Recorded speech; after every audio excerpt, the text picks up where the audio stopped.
Hello everyone and welcome to my class. My name is Mahendra Kumar. इससे पहले के video में हमने देखा था meniscus shape for water and mercury. Water and mercury के लिए जो मेनिस्कस शेप बनता है वो देखे थे। हमारा जो अगला टॉपिक है हमारे सिलेबस के अकॉर्डिंग वो है relation between surface tension, capillary rise and radius of the capillary. मतलब क्या है कि जब एक कैपिलरी ट्यूब को एक लिक्विड में हम डालते हैं तो उसमें कुछ लिक्विड ऊपर की ओर जाता है, तो वो जितने हाइट तक ऊपर जाता है उसको कैपिलरी राइज या कैपिलरी हाइट कहते हैं। तो वो उस हाइट का और वो जो कैपिलरी ट्यूब जिसको हमने वाटर में या मरकरी में या लिक्विड में डिप किया उसका कुछ रेडियस होगा और जिस लिक्विड में डिप किया उसका कुछ सरफेस टेंशन होगा। तो इन तीनों के बीच का रिलेशनशिप हम लोग इस वीडियो में देखने वाले हैं। तो ये मान लीजिए कि एक कैपिलरी ट्यूब है जिसको हम इस लिक्विड में डिप किए, तो एक्चुअल में कुछ इस तरह से हो रहा है कि ये मान लीजिए कि कैपिलरी ट्यूब है और ये सपोज दैट वाटर है, तो वो कुछ इस तरह से चढ़ा हुआ है। यानी इस पार्ट में आप कह सकते हैं कि लिक्विड्स भरा हुआ है सभी जगह पे। तो ये वाला पार्ट जो आपको दिख रहा है, क्योंकि ये 3D में है, यहाँ 2D में बन रहा है, तो ये क्या है, ये हेमी स्फीयर या सेमी स्फीयर जो कहिए सेमी स्फीयर की तरह, पूरा तो नहीं, ये हाफ है। तो हम ये वाला हाइट यहाँ तक जो लिक्विड गया है, यहाँ से लेकर के यहाँ तक, अगर मान लीजिए ये लोअर से लेकर वहां तक चढ़ा, तो ये हाइट हो गया। इसका अगर हाइट हम लेना चाहें तो इसका हाइट उतना ही होगा, that is the radius of the sphere. जितना इसका रेडियस है ये वाला, वही रेडियस यहाँ पर ये भी आएगा। यानी ये रेडियस और ये हाइट ये दोनों बराबर है। अब हमको यहाँ देखना ये है कि मान लीजिए कि ये लिक्विड है जिसमें ये कैपिलरी हाइट यहाँ तक गया है, तो ये देख सकते हैं एच क्या हाइट राइज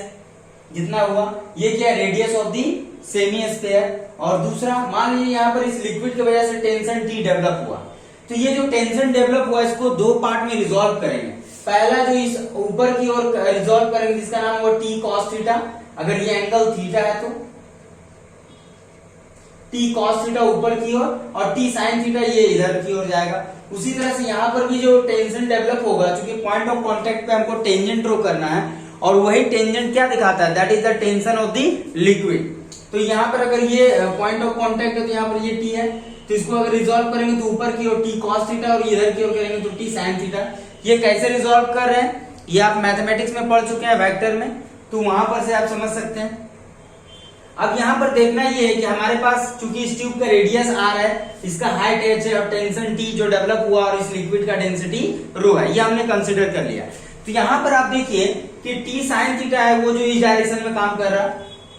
ओके, ये हॉरिजॉन्टल काम कर रहा, तो इसका जो है ये लिक्विड के ऊपर जाने में कोई रोल नहीं है, कोई रोल प्ले नहीं कर रहा है। इट मींस कह सकते हैं जो यहाँ पर जो है T sine theta right angle to the capillary tube and no effect in rising of the capillary height. Number second, जो टी कॉस थीटा जो ऊपर की ओर लग रहा, वही T cos theta is the responsible for the liquid rising at the height H, वही है जो इसको खींच करके ऊपर की ओर लेके गया, तो टी कॉस थीटा। अब देखते हैं ये जो ऊपर वाला सरफेस है, अगर इसको इस तरह से हम बनाए तो ये स्फीयर की तरह हर जगह टी कॉस थीटा ऊपर की ओर लग रहा है, और वो जो गोल ये स्फीयर बन रहा है, ये जो सर्कल बन रहा, टोटल कितना ऊपर की ओर लग रहा, तो एक पॉइंट पे अगर टी कॉस थीटा लग रहा और पूरा का सरकमफ्रेंस जो है वो 2 पाई आर होता है,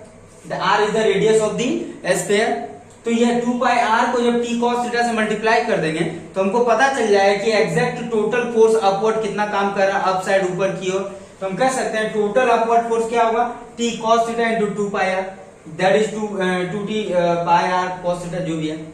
ये इसको मल्टीप्लाई करके लिख दिए। And this is the responsible force which rising the liquid in the upside, और यही जो है इसी की वजह से लिक्विड जो है वो सरफेस को वेट करता है। और यहाँ पर जब आप इसका डेरिवेशन अगर इनकेस अगर स्टार्ट करते हैं तो आप यहाँ पर लिखना होगा कि let us consider a container fill of a liquid और water having density rho, here let us consider a capillary tube of radius r is dipped inside of it, ऐसे करके लिख दीजिएगा इन सब बातों को, उसके बाद ये कीजिएगा। अब इसका स्क्रीनशॉट लीजिए। यहाँ पर सिर्फ एक चीज देख लेना है कि जो ऊपर की ओर जो फोर्स लग रहा है वो कितना लग रहा, 2 T pi R cos theta, ये हमारा इक्वेशन ए, इसको मान लिए।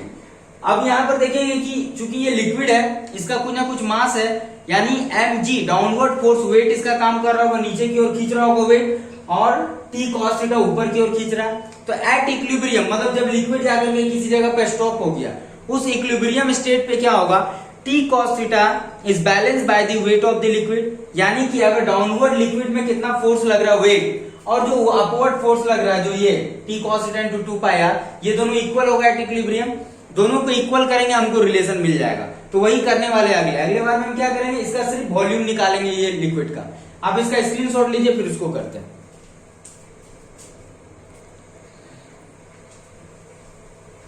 अब हम लोग देखने वाले हैं कि डाउनवर्ड कितना फोर्स काम कर रहा है, मतलब वेट इसका कितना डाउनवर्ड लग रहा है। तो इसको देखिए हमने पहले मार्क किया है कि ये A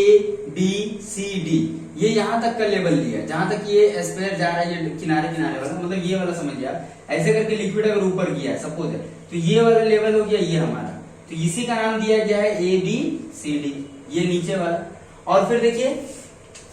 P Q A B ये वाला पार्ट को लिया गया, चूंकि ये वाला पार्ट में क्या है कि एक समझना होगा आपको कि ये देखिए इस तरह से, ये अगर स्पेयर इस तरह से अगर लिक्विड चढ़ा है ऊपर, तो ये वाला चूंकि हम जो कर रहे हैं वो पूरा ये वाला पार्ट को लेकर के कर रहे हैं, ये हमारा है ए बी, ये है पी क्यू, या अगर इस पार्ट को अगर हम लेके कर रहे हैं कुछ इस तरह से, तो हम पूरा का वॉल्यूम निकाल रहे हैं, तो ये वाला तो वॉल्यूम हम एक्स्ट्रा निकाल रहे हैं। तो ये क्या है, तो ये एक तरह से स्पेयर है, आप देख सकते हैं, जिसका रेडियस भी क्या है आर है और हाइट भी कितना है आर है, मतलब ये आर रेडियस का। तो हमको करना क्या है, पहला तो ये वॉल्यूम निकालना है, दूसरा ये वॉल्यूम निकालना है, और उसमें से माइनस कर देना है वो जो एक्स्ट्रा स्पेयर वाला पार्ट है, यानी the volume of the A B C D plus volume A B Q P and minus volume of the sphere, ये जो ऊपर वाला पार्ट है जो खाली है, जहां पर वाटर नहीं है, लिक्विड नहीं है, ये वाला पार्ट। ठीक है, तो देखिए ये सिलेंडर है, सिलेंडर का वॉल्यूम क्या होता है पाई आर स्क्वायर एच, तो पाई आर, इसका रेडियस आर है तो आर ही लिए, एच इज द हाइट इस सिलेंडर के लिए, प्लस ये जो सिलेंडर है ये वाला, इसके लिए बात कर रहे हैं, इसके लिए क्या है रेडियस भी आर और हाइट भी आर है, यानी पाई आर स्क्वायर आर, और माइनस ये जो ऊपर वाला पार्ट जो सेमी स्पेयर है या हेमी स्पेयर है, ये इसका वॉल्यूम क्या होता है 2/3 पाई आर क्यूब, तो 2/3 पाई आर क्यूब, और इसको जब आप सॉल्व कीजिएगा तो आएगा pi r square h of r plus r/3। तो यहाँ पर ये हमारा वॉल्यूम निकल गया। डाउनवर्ड कितना फोर्स काम कर रहा है, downward force W equal to होता है mg, m मतलब मास, g मतलब जानते हैं एक्सेलरेशन ड्यू टू ग्रेविटी, तो m मास की जगह पे लिख सकते हैं वॉल्यूम इनटू डेंसिटी, क्योंकि डेंसिटी इक्वल टू होता है मास बाय वॉल्यूम, तो मास इक्वल टू हो जाएगा वॉल्यूम इनटू डेंसिटी, और ये g रो क्या डेंसिटी ऑफ द लिक्विड। अब इसके जगह पे ये रख दिए तो हमको ये मिल गया, ये डाउनवर्ड फोर्स हो गया इक्वेशन की, और अपवर्ड फोर्स पहले से हम निकाल के रखे 2t पाई r cos थीटा इक्वेशन है। अब इसका स्क्रीनशॉट लीजिए फिर दोनों को इक्वेट करके केस को देखेंगे।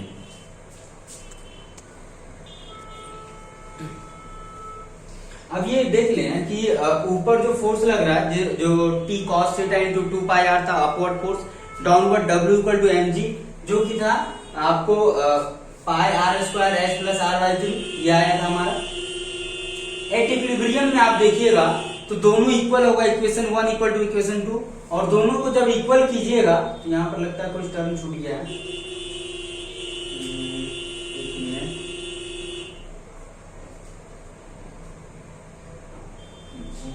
है ना, यहाँ पर छूटा हुआ